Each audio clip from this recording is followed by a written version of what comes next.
Assalamualaikum warahmatullahi wabarakatuh. Halo semuanya.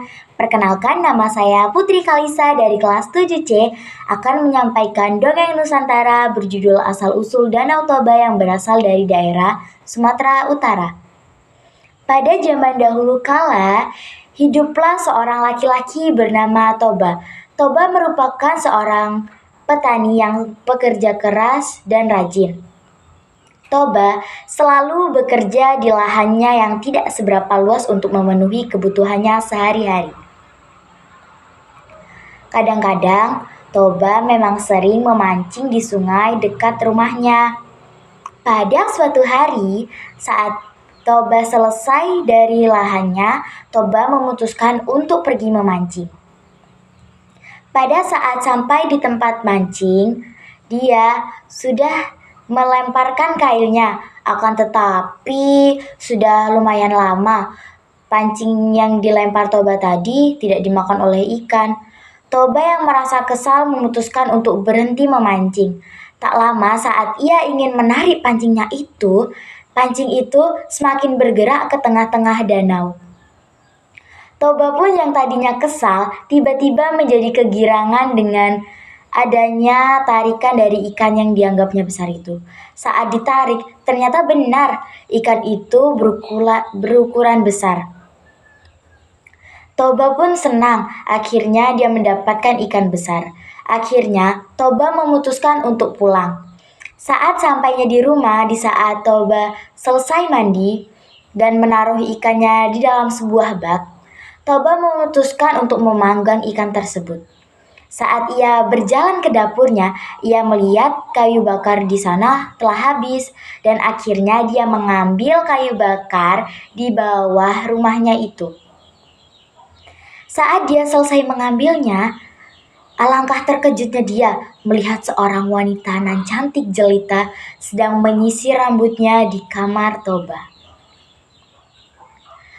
Wanita itu menoleh ke arah Toba dengan senyuman yang indah.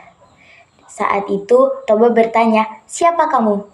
"Aku adalah ikan yang telah engkau tangkap tadi," jawab wanita itu. Alangkah terkejutnya Toba bahwa yang ia tangkap tadi merupakan jelmaan seorang ikan. Akhirnya, wanita itu mengatakan satu pesan kepada Toba agar aku ingin menjadi istrimu asalkan engkau tidak pernah memberitahu rahasiaku bahwa aku merupakan seekor ikan, ucap sang wanita itu. Toba pun menyetujuinya karena ia pun sudah menyukai wanita itu sejak pertama kali melihatnya. Setelah 1 tahun menikah, Toba dan istrinya dikaruniai anak laki-laki. Anak laki-laki itu diberi nama Samosir. Karena Samosir itu anak satu-satunya, jadi ia sangat dimanjakan oleh istrinya. Dan juga Samosir ini suka sekali makan. Pernah dia disuruh mengantarkan nasi untuk ayahnya, dia tidak bergegas mengantarkannya. Ujung-ujungnya ibunya yang mengantarkannya. Nah, pada saat itu, saat Samosir sedang bermain, ia diminta ibunya untuk mengantarkan nasi itu kepada ayahnya.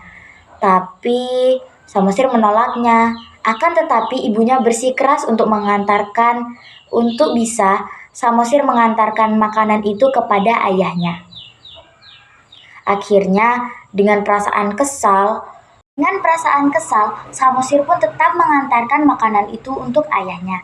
Tetapi saat di tengah jalan, Samosir malah memakan nasi dan ikan tersebut hingga sisa sedikit. Saat sampai di sana, Toba yang sedang menunggu dengan keadaan perut yang sangat lapar, saat melihat nasi tersebut hanya tinggal sedikit, dia pun marah dan tambah lagi saat tahu anaknya itu memakannya di tengah jalan. Ayahnya itu pun memarahi Samosir dengan menyebut, "Dasar anak ikan tidak tahu diuntung." Di saat dia mengatakan seperti itu, Samosir pun hanya bisa berlari sambil menangis. Dia pun mengadu ke ibunya. Dia mengadu kepada ibunya bahwa dia sampai dipukul oleh ayahnya.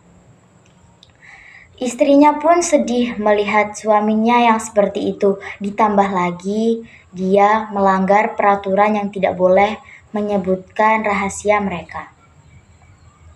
Akhirnya, ibu dan anak tersebut pergi ke salah satu gunung yang tidak jauh dari di sana. Mereka pergi ke puncak gunung itu. Dan akhirnya, tak lama dari situ, petir bergemuruh dan juga langit-langit pun tiba-tiba menjadi gelap. Tak lama, badai yang sangat besar pun terjadi. Air yang meluap yang membuat Toba tidak bisa berenang dan akhirnya tenggelam. Tak lama, air tersebut lama-lama menjadi besar dan akhirnya menjadi sebuah danau. Dan danau tersebut dinamai Danau Toba dan memiliki sebuah pulau kecil yang dinamakan Samosir. Tamat. Buah nanas, buah ceri, dicampur gula, enak sekali. Cukup sekian pertemuan kali ini, semoga kita bisa bertemu lagi di kemudian hari. Wassalamualaikum warahmatullahi wabarakatuh.